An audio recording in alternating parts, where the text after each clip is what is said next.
Donc le forum a commencé par une discussion sur les objectifs de développement durable qui sont en train d'être négociés par la communauté internationale et qui s'appliqueront à l'horizon après 2015 lorsque les objectifs de développement du millénaire la période d'application des objectifs de développement du millénaire sera terminée. La discussion a porté sur l'importance d'intégrer le transport durable dans ces objectifs de développement durable. Et il y a eu un consensus pour que, à l'issue de ce forum, les représentants des pays rentrent dans les pays pour faire un plaidoyer auprès de leurs autorités sur cette importance du transport dans les objectifs de développement durable et pour que les pays ensuite portent ce message au niveau de la communauté internationale pour que soit les transports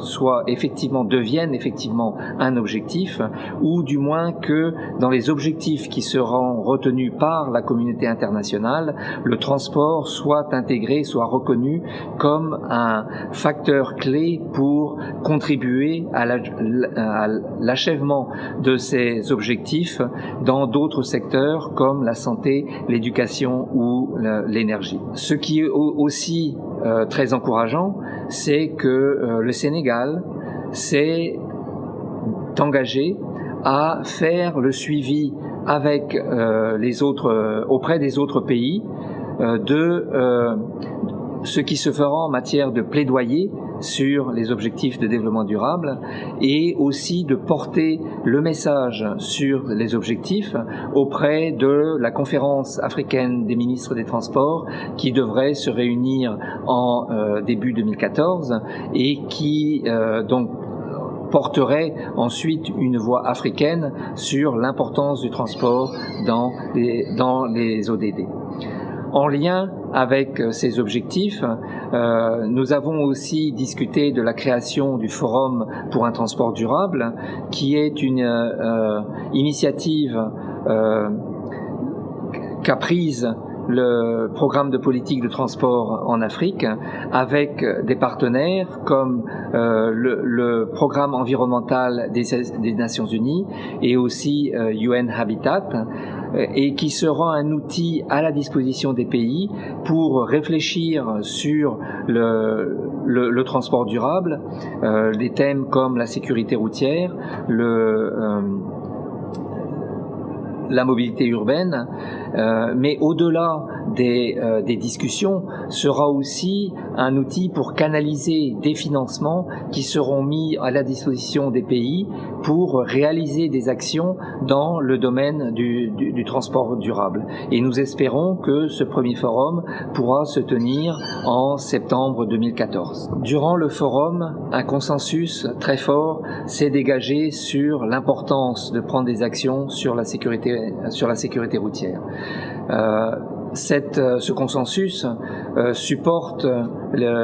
ce que j'ai présenté auparavant sur les objectifs de développement durable, puisque la sécurité routière fait partie justement du transport durable et serait un indicateur important pour s'assurer que les objectifs de développement durable sont atteints pour le secteur des transports. Comment ce consensus se traduit? Tout d'abord par la recommandation auprès des pays de mettre en place des agences de sécurité routière qui vont permettre de coordonner tous les secteurs qui travaillent sur le domaine de la sécurité routière. Nous parlons là de l'éducation, de la santé, du transport, de la société civile et de la police, de la gendarmerie, qui tous doivent collaborer, et ces institutions, ces agences de sécurité routière sont l'outil qui permet en fait à tous ces secteurs de collaborer et d'avoir un impact en matière de sécurité routière et de réduire le nombre d'accidents. Un autre consensus qui s'est dégagé, c'est le besoin de travailler sur les corridors régionaux qui sont une source importante d'accidents avec les véhicules qui sont en surcharge par exemple et qui peuvent causer des accidents. Dans ce cadre, le programme de politique de transport en Afrique Dans ce cadre, le programme de politique de transport en Afrique, le SSATP, avait préparé des directives pour intégrer la sécurité routière dans les corridors, et nous sommes particulièrement heureux que la Banque africaine de développement se soit engagée à adopter ces directives dans leurs projets, dans les projets qu'ils sont en train de préparer sur les corridors régionaux en Afrique.